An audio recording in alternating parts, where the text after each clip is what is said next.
You're listening to Out of the Box podcast with Rosie Tran. Out of the Box is sponsored by hugmetees.com. Spread love, give a hug, hugmetees.com. I'm here today with doctor, activist, and generally interesting person, Dr. Glenn Lopez. Glenn, how are you? I am great. Thank you. Thank you very much. So I originally met Glenn doing some service. We were helping out at a rehabilitation center. Is that? Mm-hmm. It was an organization to serve the homeless and down, I think on Broadway there in downtown Los Angeles. Yeah, we were doing some service, and I just found your story so interesting. So you are a medical doctor who was originally working in the traditional medical system, and then you decided to open up your own mobile clinics. How did that come about? Well, of course, it's a long story. And that's why we have time to talk about it. I actually grew up in Guatemala and came to the States for college and medical school and residency. Ended up in Los Angeles working for an HMO, Cigna Health Plans. It was the second largest HMO in the country at the time, but they got out of that business altogether eventually. But nevertheless, during the 4 years that I worked for them, I was going back and forth between Los Angeles and the country of Guatemala, trying to do the background work to set up an organization in Guatemala that would provide primary health care services primarily to farms, coffee plantations, sugar plantations, banana plantations, to the farm workers and their families in that country. So you were focused more on helping underprivileged. It sounds like a lot of clinics that open there are more into the medical tourism. Is that correct? Or I've heard a lot of clinics opening up there for medical tourism. Well, that may be so, and it would be a relatively new phenomena. But I'm talking back in the when I went to Guatemala to set up this organization, the Civil War was still raging. We're talking in the early 90s, and I don't believe medical tourism was a particularly popular phenomenon in those years. I'm saying now a lot of the clinics that are opening. Now, in Guatemala, yeah. You mean? It may be so. I actually have not been back in 12 years. And oh, wow. Actually 13, although I do plan to go now in January. But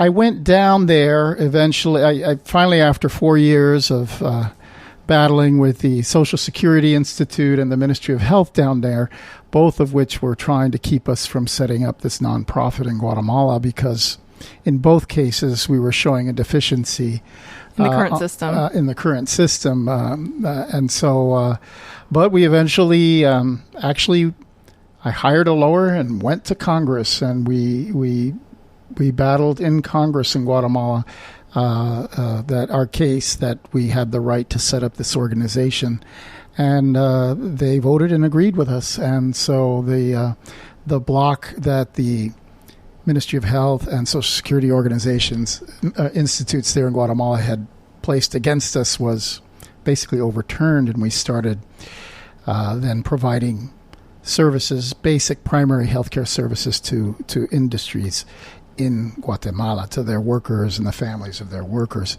So I did that for 10 years. We set up 94 employer-based healthcare programs. And eventually, I was already thinking about coming back to the United States. If I didn't come back at the time that I did, I would have lost my medical license here in the U.S. That's not good. No, it's... I was pretty distraught about it all, but a number of things happened which really convinced me to move forward, to move back here to the United States. And one of them was I got a call from the chairman of the Department of Family Medicine at UCLA, who had been my residency director in Chicago many years before. And he had heard about the work we were doing in rural Guatemala.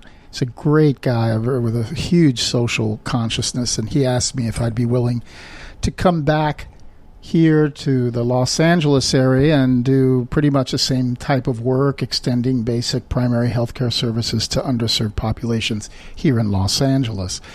So I accepted, and moved back then in 2001 to Los Angeles, to University of California, to the medical school there, to the Department of Family Medicine.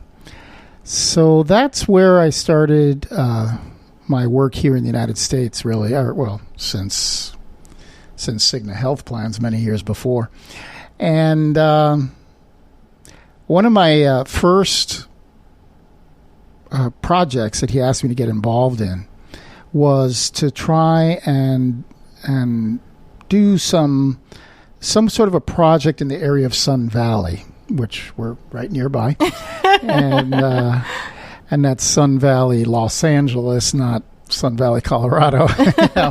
I think there's a Sun Valley, Idaho, too. Yeah, a big ski resort of some sort, I hear. Very high end. Yeah. Not around here, guys. No, so I came back. And so I decided to start.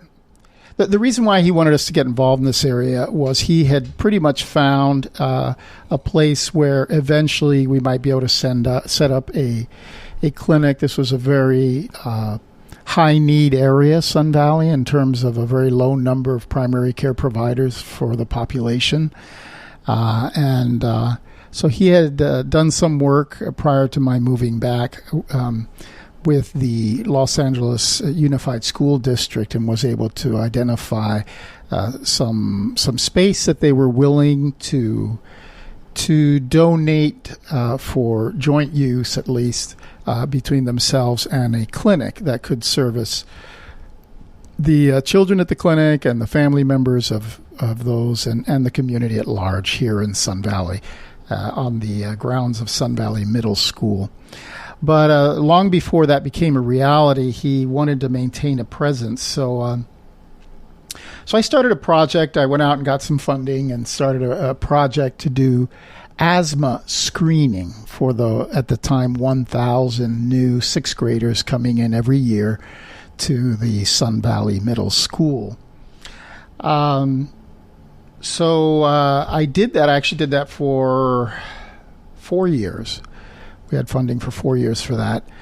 And one of the things that became very clear was that amongst the children with asthma, and it turns out there are very high rates of undiagnosed and poorly controlled asthma here in the Los Angeles area. Why do you think that is? Because of the pollution and smog, or? I'm sure that's a factor. There's no question. Yes, it's approximately 15% of the children in LA Unified School District have asthma, or at least exercise-induced asthma or bronchospasm, and which keep them from exercising then. And only about half of those have been diagnosed with asthma as such. And of those who have been diagnosed, very small, it's less than 20% of them are well controlled. So by and large, there's a lot of undiagnosed and poorly controlled asthma amongst the youth here in Los Angeles. So we started the screening program to identify them. And there's lots to talk about there. That could be another podcast. Yeah, I was amazed at a lot of the politics behind trying to provide health care, even amongst other nonprofit organizations supposedly doing the same. But anyways, one of the things that came up while we were doing the asthma screening, we would weigh and get the heights of all of these kids, and it turns out that Sun Valley Middle School, Southern California in general, has the highest rates of childhood obesity in the nation. Oh, wow. You wouldn't think so. You wouldn't, because when you think of SoCal, you kind of think more of healthier. Usually those stereotypes are, like in the South or in certain areas, like rural areas. Right. Yeah. But amongst the youth in Southern California, it's appalling. It's... when we quickly realized that we were amongst the highest in Southern California, so that probably puts us near the highest rates of childhood obesity in the world. It was 33% of the kids at Sun Valley Middle School at the time that I was doing the screening were obese, and still another 33% were overweight. So what is considered obese? What is considered overweight? Body mass index above 25. Okay. Right? Is overweight, excuse me, and then obesity is above 30. Okay. This is real serious, because a lot of the conditions that we deal with, the major chronic diseases, the number one cause of death in the United States is heart attacks, and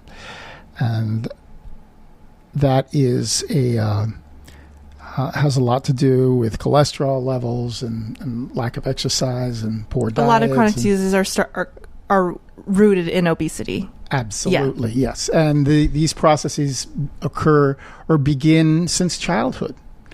And if you have elevated cholesterol as a child, already even before you reach 18, there's already the development of plaques in the coronary arteries and elsewhere. So it's serious, and it's something that needs to be addressed from an early stage. Why do you think this area has such a high number?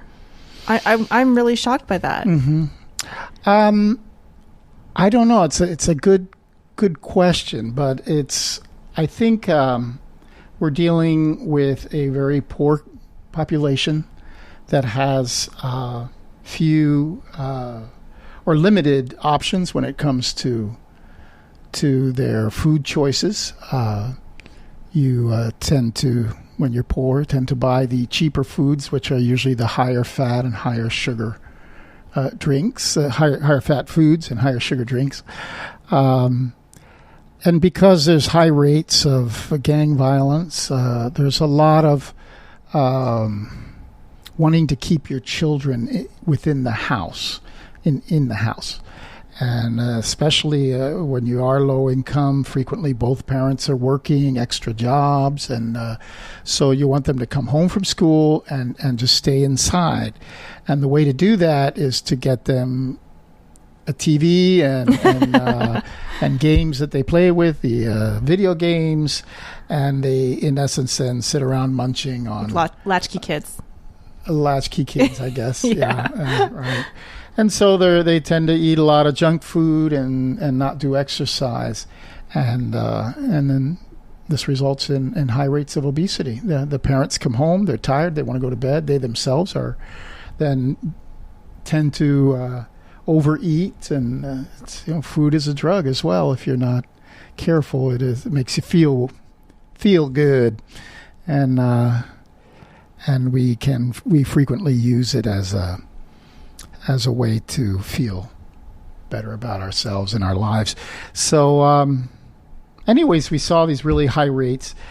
As the asthma screening program was winding down, I started thinking in terms of childhood obesity, and I actually at the time did a literature search, to see what programs were out there that were youth-based, or that whose focus was the childhood obesity. What of all the thousands of programs out there actually had data beyond the intervention? Once the program was over, which programs actually showed any data 2 years out, for better or for worse, right? But I wanted to see what program actually had a long-term impact. And of all the thousands of programs, I could only come up with 4. And of the 4 programs that showed data 4 years out, all of them had a very strong orientation towards the parents. And of the 4, the one that had the biggest impact, and by far, did not even address the children. It was all about the parents. So what does that mean, all about the parents? The programs were being geared towards the parents and not towards the kids learning how to be... That's right. ...healthy, or learing themselves how to... Right. Okay. Yeah. It was all about, were the parents buying the right foods, cooking them in the right way? Were they themselves basically emulating the right way of eating? And were the parents doing exercise and being a role model for their children and expecting their children to exercise with them?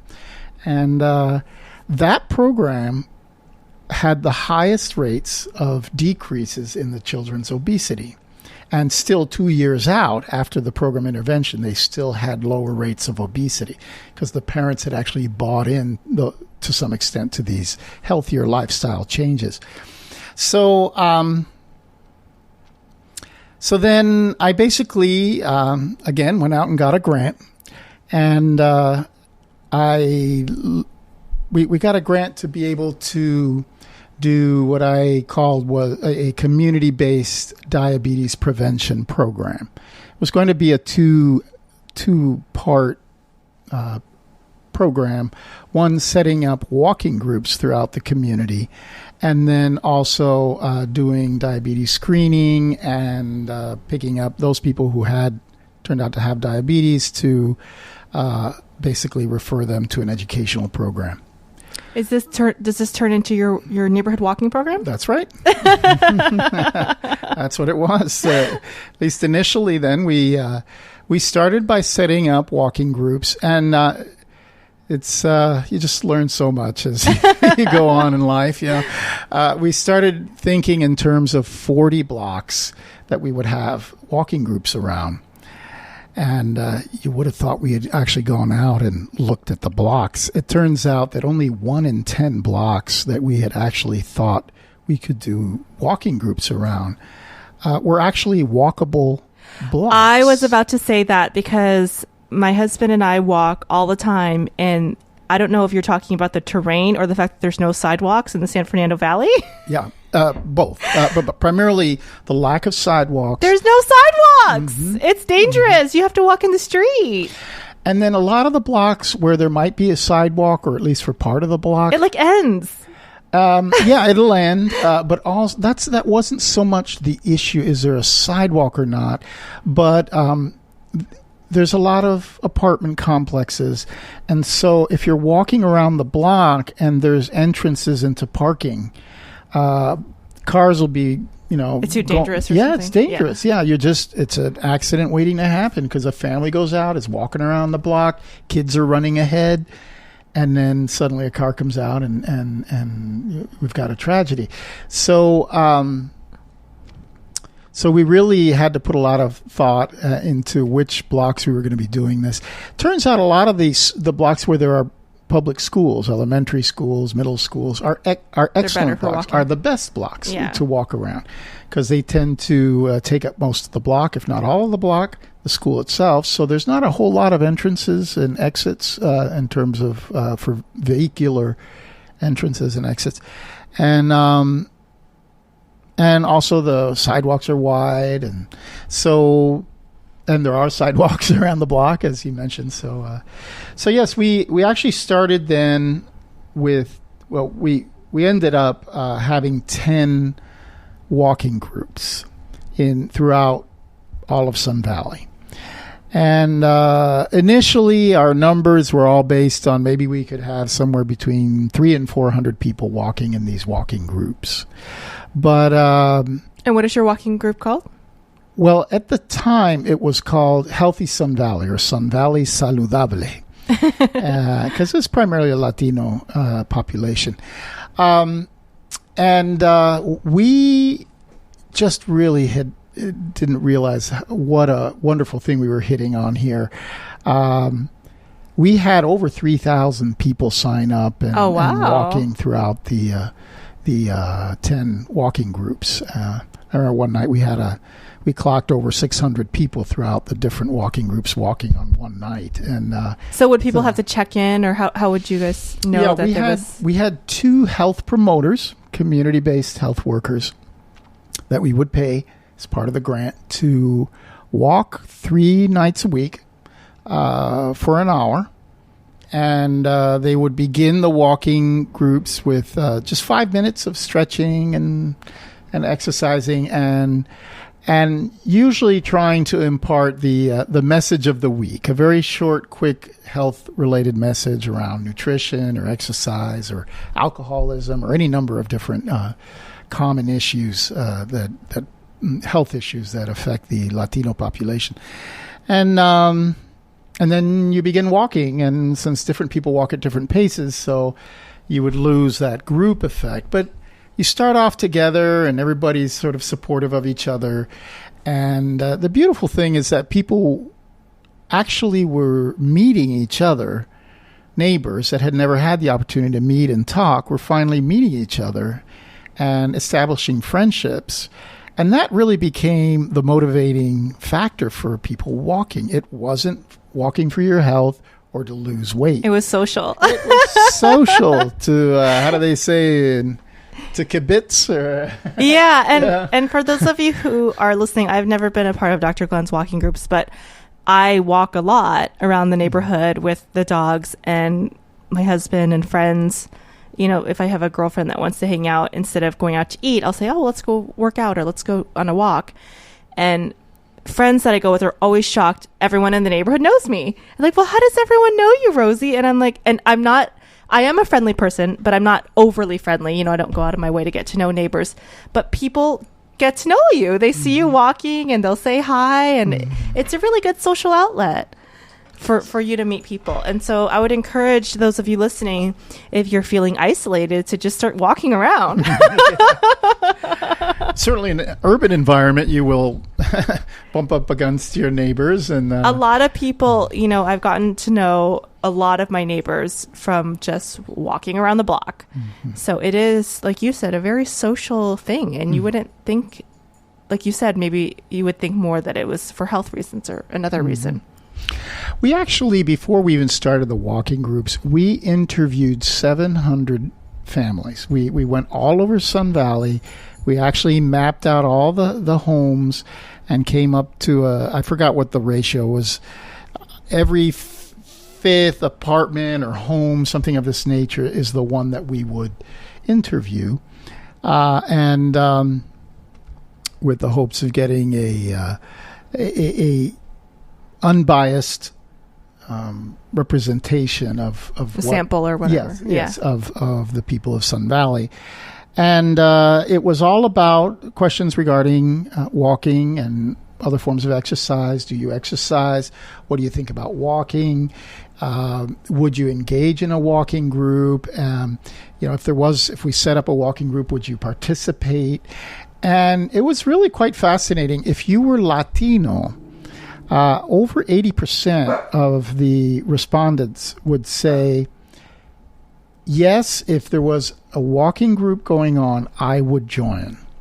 And yet it was less than half for the white population here. Why do you think that is? Well, I think Latinos, in their majority, come from either smaller towns where everybody knows each other, or they come from bigger cities where everybody knows each other within their barrio. And there are places where people just naturally meet, congregate, and get to know each other in these villages and barrios. And when they come to the United States, they feel like that doesn't exist anymore. Yes, exactly. It's gone. And the American culture is a little more standoffish than the Latino culture. So and then it's different, and there's violence, and so people tend to isolate themselves here, which is not a good thing. And they miss that connection with their community at large. And so I think the walking groups is actually taking the place of that. Or was an opportunity for people to feel connected that they had not had before, and were looked forward to it. It was interesting. They would all say, well, I don't, it was one of the questions, I forgot how we worded it, but they all felt that their neighbors would not engage in a walking group, but they would. And then when we went to their neighbors, of course, their they neighbors felt the like, same. I would do it. My other neighbors, they wouldn't do it, but I would do it. And so what we found is people were hungry for this kind of activity, and yet it wasn't something. They felt people wouldn't engage in it because it wasn't out there. But really, when it came down to it, people wanted to engage in something like this. I think that is just one of the core human needs, is connection and socialization. And so many times we deny ourselves of that or isolate, like you said, And it's so silly because it's something that we all yearn for. You know, I have had friends in many different industries all tell me that same thing, that they find that people want that connection. I mean, this may sound silly and totally unrelated, but, you know, even, you know, I have a girlfriend who is an ex-stripper, and and my husband was asking her, well, what was that like? And she said, well, really, it wasn't about the sex or guys coming to look at me. A lot of the guys just wanted a connection. They wanted someone to talk to. You know, they felt like they had no one to talk to. And I have heard that from a few other people in other industries, but that I was just using that example because it's kind of out there, that's just a basic thing that people feel they can't connect. And so if you give them an outlet, whether it's walking or, you know, going to a strip club, I guess, they want that connection. She said she rarely, you know, she would go to give the guys a lap dance or whatever, and they really wanted to talk. She said most of the guys just wanted to talk to her and just, I guess, you know, pay for girlfriend or whatever they call it, pay to have a girlfriend type of thing. But they just wanted to talk to someone, and they felt that they couldn't talk to people. And so being isolated, feeling isolated. Sure. And so I think a lot of times people just want that basic human connection, and maybe they're embarrassed or shy to reach out. And with your example with the walking group, you're giving people an outlet to do that. Now, while we were doing all this work with the walking groups, I was still seeing patients in a county clinic. And so about a little over 5 years ago, suddenly more than half my patients, we were still using, the county was still using paper charts at the time. The chart would be brought to me of my next patient, and it had a big red stamp on it that said, undocumented final visit. And I suddenly found myself, after having treated people they were my patients for 7 years, having to tell them, this is our last visit, and you're going to have to go somewhere else for your health care. And they all would look at me and, well, where can I go? And I knew there was no option. 5 years ago, the nonprofit clinics were all completely booked. They were either not taking new patients, or you would be very lucky to obtain an appointment 6 months down the road. Well, what do you do with your blood sugar of 580 in the meantime? Well, you end up in an emergency room is what happens. And there, the charge is to sort of stabilize you and give you a month's supply of medication while you find a doctor on the outside. But inevitably, people cannot afford private medicine, and poor people. And so eventually they would run out of medications. They would try and make do with whatever they were doing, but sooner or later their conditions would, some worsen, complication would come upon them, and they would be back in the emergency room.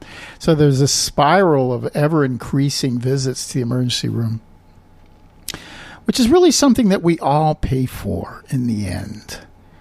And what I mean by that is, because costs go up. And exactly. I mean, emergency rooms have to cover their costs. Hospitals have to cover their costs. So if they're having to stabilize all these people who do not have health insurance, and it's a very expensive place to try and stabilize someone's condition, they're going to quickly go out of business unless they start charging outrageous amounts to the health insurance companies, to those patients that have health insurance, to be able to make up for those losses. So in the end, who is it that pays for all of this outrageously high, expensive health care? Are the people who have insurance. It may not be a tax, but it's higher rates on your health insurance policy. So in the end, we all pay for it. We might as well figure out ways to pay for it at a lot lower cost and keep people healthy, keep them out of developing these complications, and keep tabs on, or a cap on the costs for healthcare in this country. Do you think Obamacare has helped the situation? Absolutely. So if you want, I'll leave my thoughts about Obamacare just towards the end. So I'll tell you about the mobile clinic first. It's up to you. Yeah. By the way, how are we doing on time? We're doing great. Okay. Yeah. So I had been seeing throughout the walking groups so many people who could not access health care. And for them, the walking group was the only way that they had to try and keep their blood sugar down or their blood pressure down, was by exercising. And for them, even that was a real blessing, just to have the support of your neighbors and have the safety that walking groups provided as well.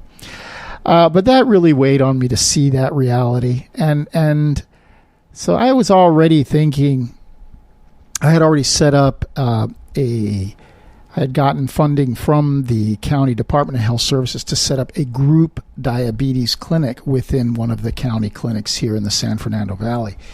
And there are basically as many group models as there are groups.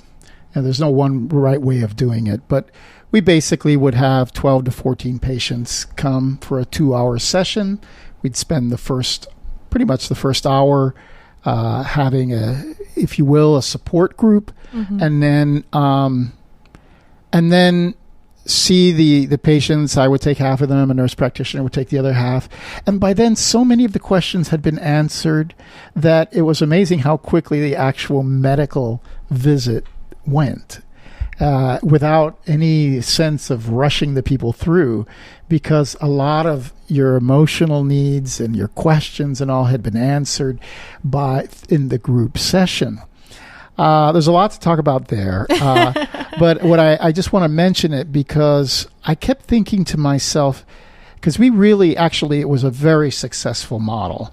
After 1 year of running the clinic, the data was analyzed, and we became one of the 10 recipients for the top 10 quality and productivity awards that are awarded by Big County, by the Board of Supervisors over all of the different county departments, not just the Department of Health Services.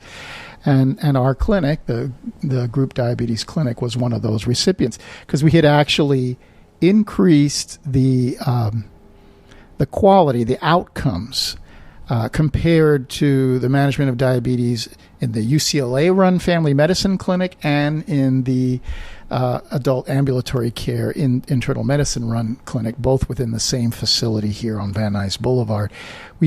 Our outcomes were actually considerably better at half the overhead.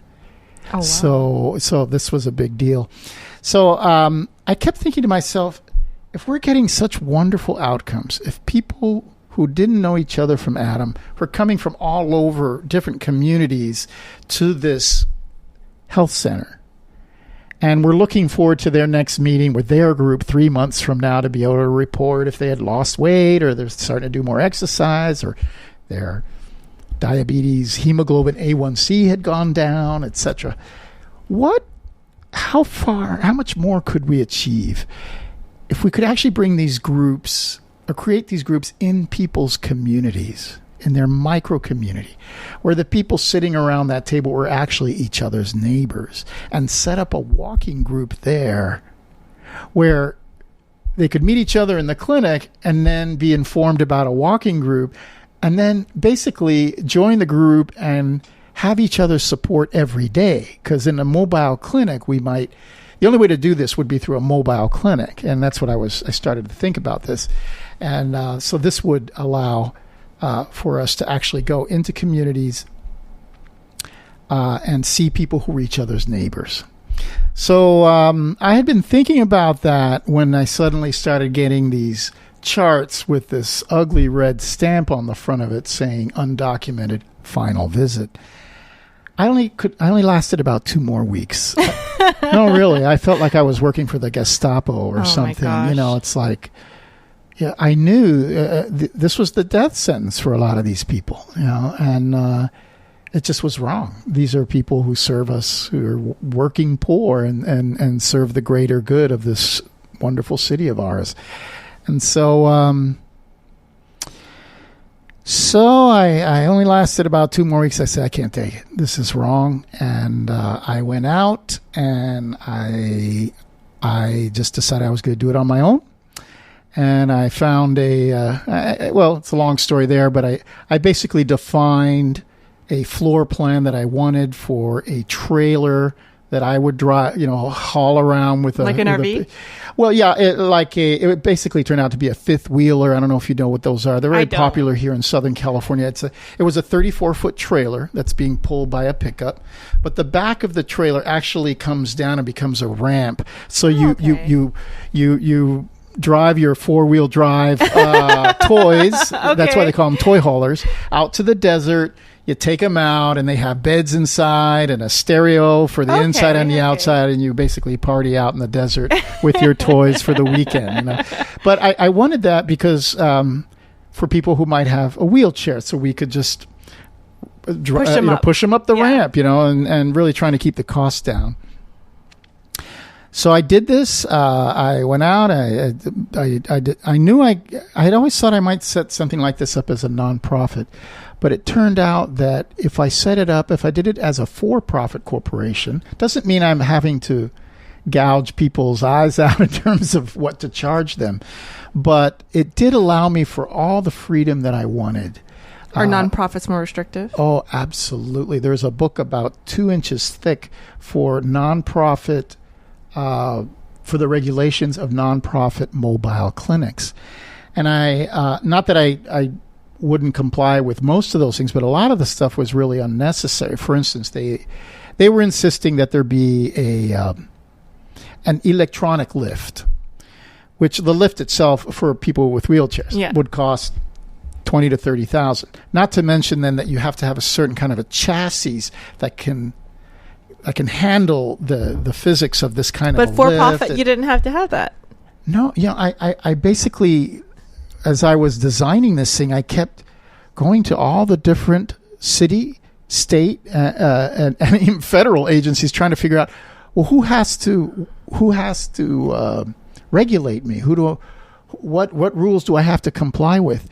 It went and everybody was pointing in the other direction that you're private owned. You have to go somewhere else.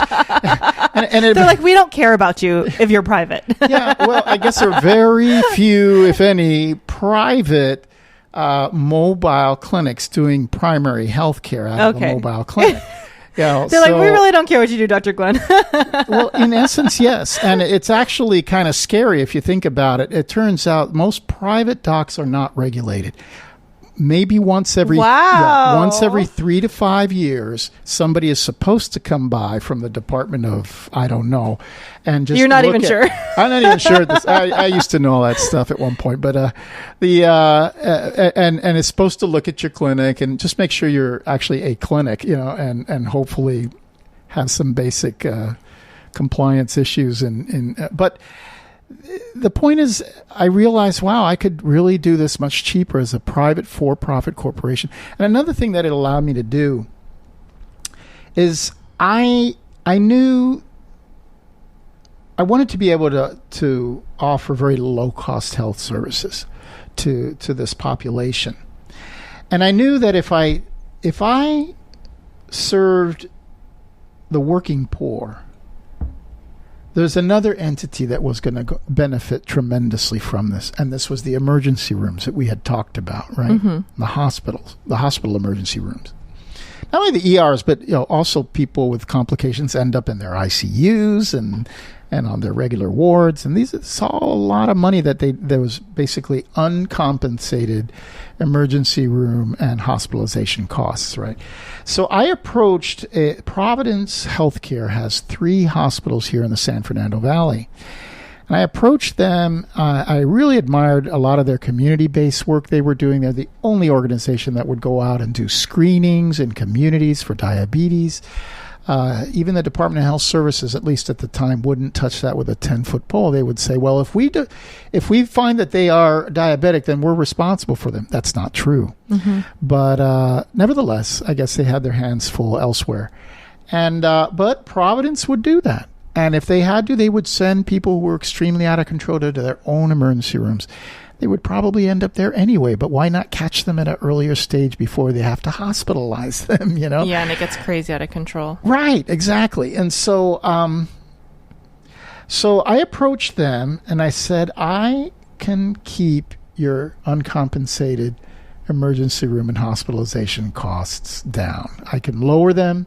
Send me your high-end utilizers, those patients that you're tracking. There's a way of tracking them that had been in their emergency rooms 3 or more times over the previous 12 months with their chronic conditions out of control, such as diabetes, and could have been managed as an outpatient. So I approached them. I said, give me some funding so I can just charge the patients $15 for the visit. And also, give me your labs at cost. There's a tremendous markup on labs in hospitals because they need to... Is that like blood tests and urine tests? Okay. Exactly. And hospitals will mark up the cost to the insurance companies or to cover other costs. To cover all their other costs. And I said, give me your labs at cost. You won't make any money, but you won't lose any. And you'll make it big time in terms of keeping these people out of your emergency rooms, right? And out of your hospitals.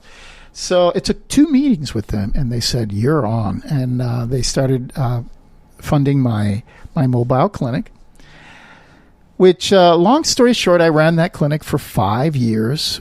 So how did you, other than getting referrals from them, how did you get patients? How did people find out about you? Did they see you driving around and say, I need a doctor? Yeah. No, it was easy. Basically, Providence is a Catholic-based hospital system, and they would do all of their most of their community-based outreach through the 18 local parishes here in the San Fernando Valley. So they already had connections with a lot of them, and they opened the doors for me, and I would go and meet with the priests in these different parishes and explain what we had in mind, and they couldn't believe what they were hearing. Because think of what was happening at the time: no access to healthcare services, people losing jobs left and right. The economy was just diving, and they were having this huge increase in people coming to them, their parishioners, saying, Father, I've lost my job, I have diabetes, I need to go to a clinica, and so this clinica is going to charge me $250. Can you give me the money? I don't have the money. And it's putting these fathers in a very difficult situation because they're not physicians. They don't know anything about what is the appropriate level of care that these people need. Is this the best investment of this one-time shot, this one-time support I'm going to give this person, And so for them to say, I've got the perfect answer Dr. for Glenn, you. For $15. Yes, we have a mobile clinic that comes here 4 evenings a month, and it costs $15. Go see Dr. Lopez, right? Yeah. So we basically were not only quickly accepted by the churches, but all of them, in fact, asked me to speak in front of their congregations at the end of their services on Sunday. And each one of them I camped out for the whole day because a lot of these churches have service after service after service. And they would pull me up at the end of their service, of the service.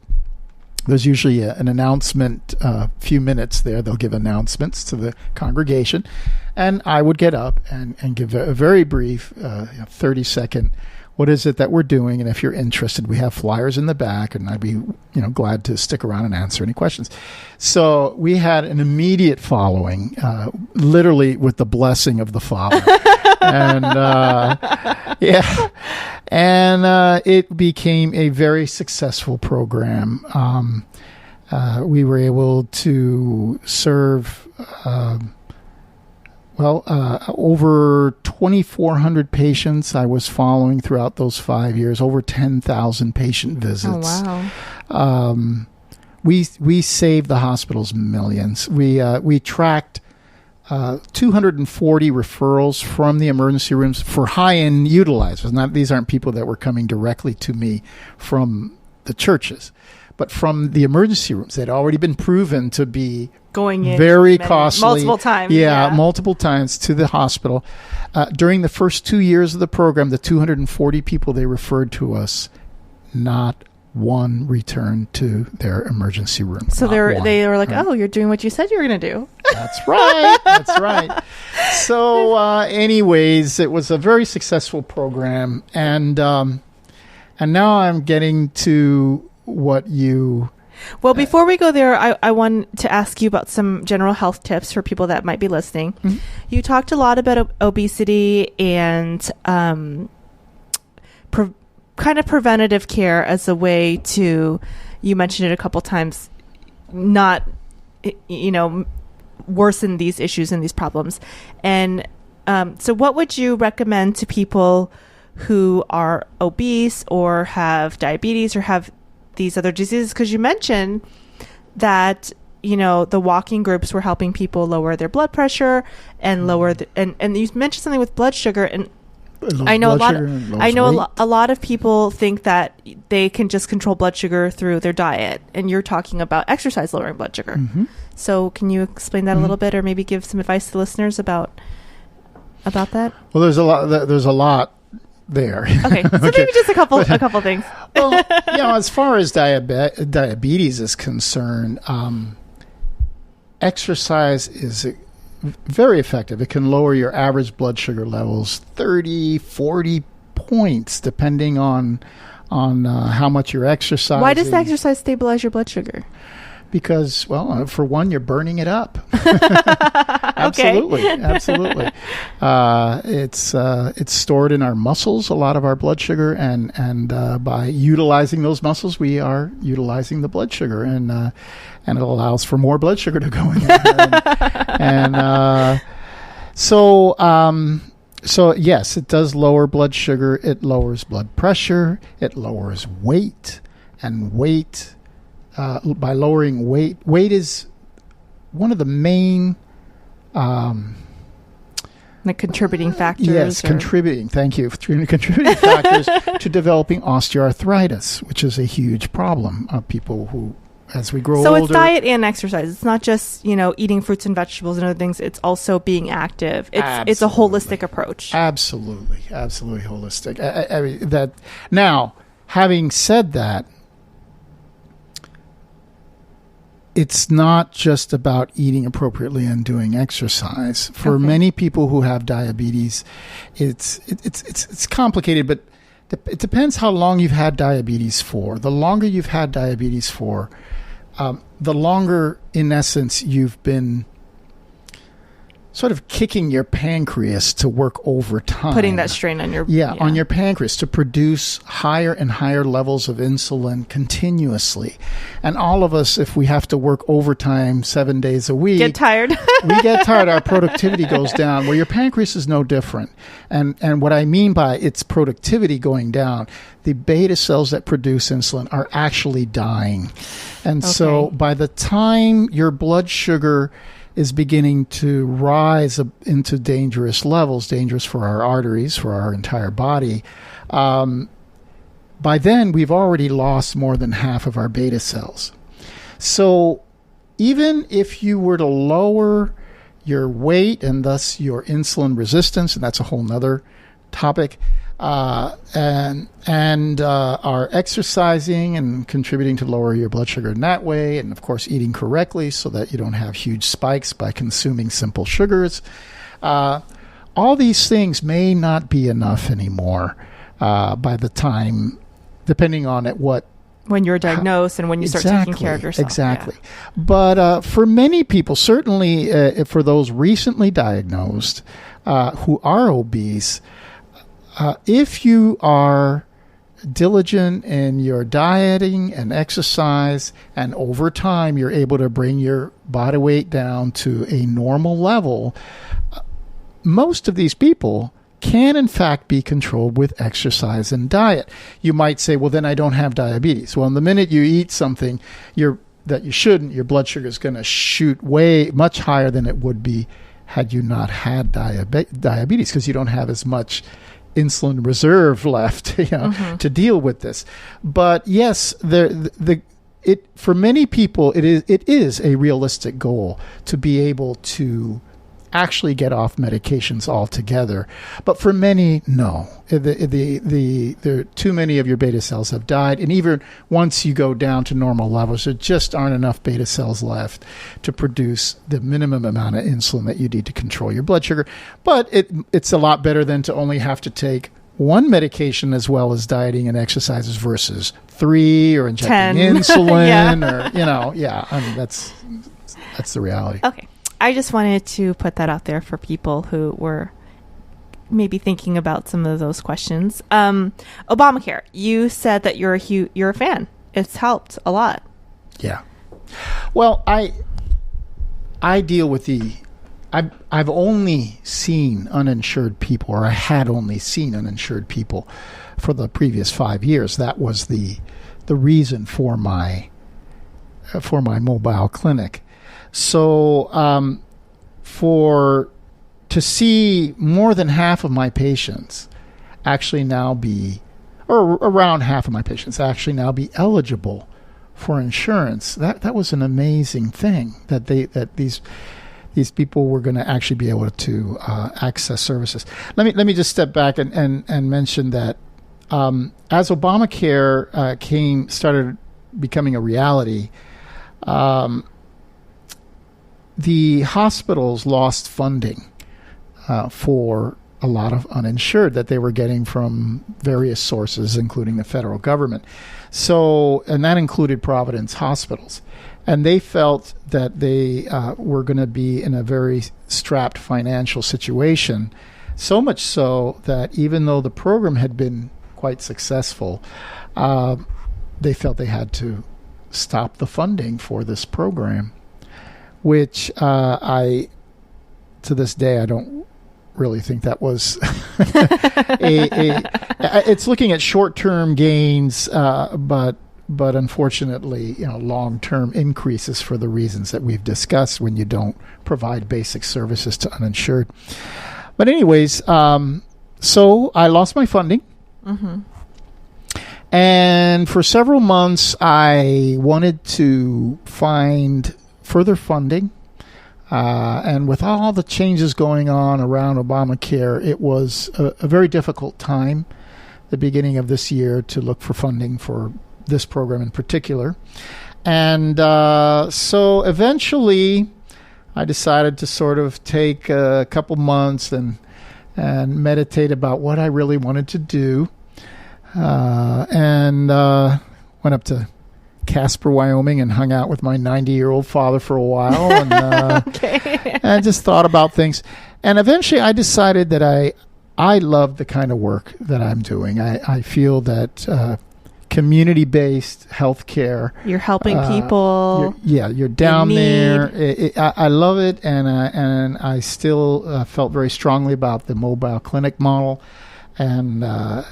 and so I started looking at what organizations were here in in Los Angeles that were solidly ethical organizations that had as their mission serving of underserved populations. And it came down really to 2 for me, actually 3, but 2 of them were in essence wanting me. They're all, because of Obamacare, expanding services now, because suddenly there are all these people that previously didn't have health insurance and now do. So they're all looking for doctors right now. And 2 of them wanted to hire me on the spot, but were pretty upfront that, oh yeah, what you were doing is very interesting, but we really need a doc in a box, we need a doc to see, standard doctor, right, and just get the work out, and I respect that. I mean, there's nothing wrong with that. It's just, it's not really where my heart was at. And there was one of the organizations actually had a mobile clinic. They were acquiring a second one at the time. And they were serving the poor in South Los Angeles. This is the St. John's Well Child and Family Center. And they're a network of 12 clinics. As I mentioned, they had a mobile clinic already. They were acquiring another one. And when they realized that I was interested in working with them and had heard about the work I was doing up in the San Fernando Valley with the mobile clinic, they were very excited and wanted me to work on their mobile outreach. So basically, I ended up. Are you at another mobile clinic? Yeah, I signed on with them, and for the last, I guess, almost 3 months now, I've been working with them in their mobile clinic. So there, I was able to see not only them serving the uninsured, but also how they were able to not only accept people who had insurance who wanted to be seen in the community on their mobile clinic, but also how they were able to offer Obamacare, if you will, or Affordable Care Act, expanded Medi-Cal, or subsidized private insurance plans to previously uninsured, but who now could be insured. And so this was just wonderful. I'm seeing so many patients that have been uninsured for years, and they come in, and now they have insurance for the first time, and they can't believe it. And it's like, I don't have to pay for this? I can see a specialist? Really? You can refer me to somebody for this? It's just like, it breaks my heart. But it's just, what a beautiful thing to be doing this. We should have been doing this all along, and it is the right thing. We are lowering our healthcare costs by doing so.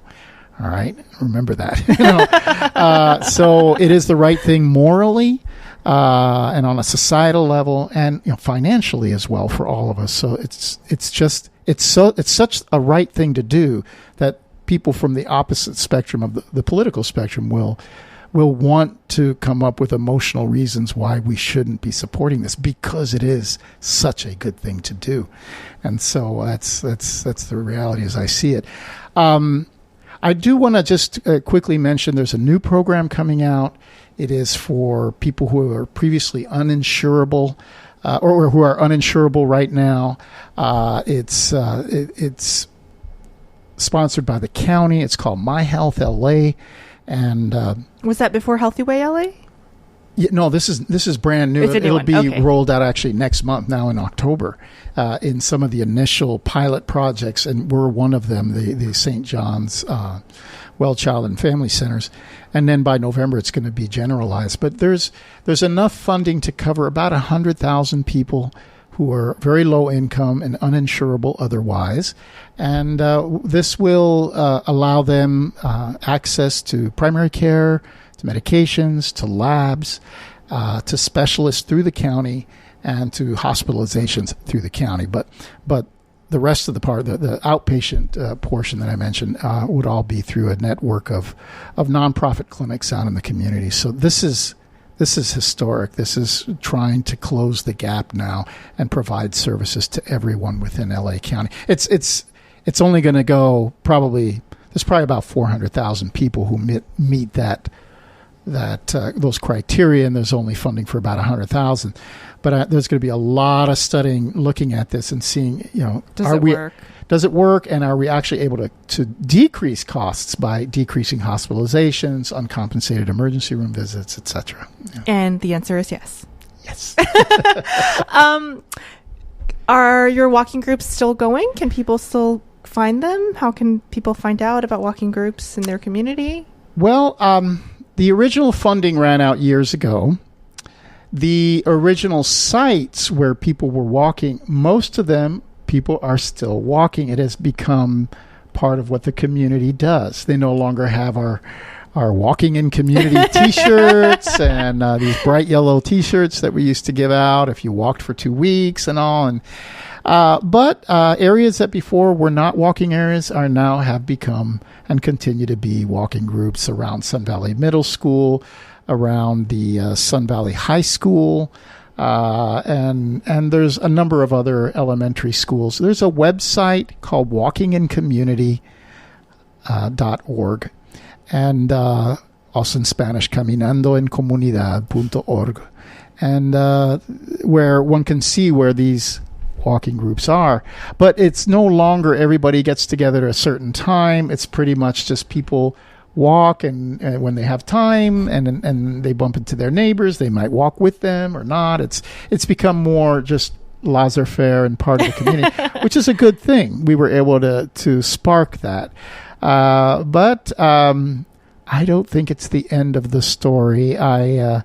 I'm looking at how can we do something similar now in South Los Angeles throughout the different communities that we're serving with St. John's. Yeah. I don't think it's the end of the story either. And if you are not in the Los Angeles area, you can look up walking groups. And I'm sure that there's something in your area. And if there's not, then you get to create that in your area, as Dr. Glenn Lopez did over here. And it was pretty easy, right? Yeah, there's some great resources on the internet. Just Google Walking Groups Kit, and several excellent walking group manuals come up in terms of how do you go about this, looking for funding, how do you evaluate walkability of the, you basically have to define just a lot of things, but what it is, who is it you want to serve, and how you want to do that. But yes, it is not that complex, and it is extremely rewarding to not only get to know your neighbors and create community where before there was a lot of isolation, but also increase the security of the area by having people walking around, deterring crime. Is there anything else that you're promoting, or what? Where can people find you online, or where can people find out more information? Nothing that I'm particularly promoting out there at the moment, but you can actually email me if you'd like to my email, which is Glenn with 2 N's, Lopez at onsitehealthsolutions.org. That's onsite is ONSITE. And we will have that posted as well on the website. Dr. Glenn Lopez, thank you so much for being with us today. Well, it's been a pleasure talking with you, and thank you very much for having me. This has been Out of the Box Podcast with Rosie Tran. Out of the Box is sponsored by hugmetees.com. Spread love, give a hug, hugmetees.com. Guys, we're now on SoundCloud. Don't forget to visit us at soundcloud.com/outoftheboxpodcast and click on the follow button. We have got a bunch of new followers and we're very excited and we'd love more. And as always, we're on iTunes and Stitcher Radio. Leave positive comments. We love positive comments. And I have recently had a bunch of positive emails from you guys, and I'm so happy about them. But I would love it even more if you guys went on iTunes and Stitcher and left those positive comments there. It helps our rankings, and that pushes us up on the list on iTunes and helps more people find out about the podcast. This has been Out of the Box Podcast with Rosie Tran.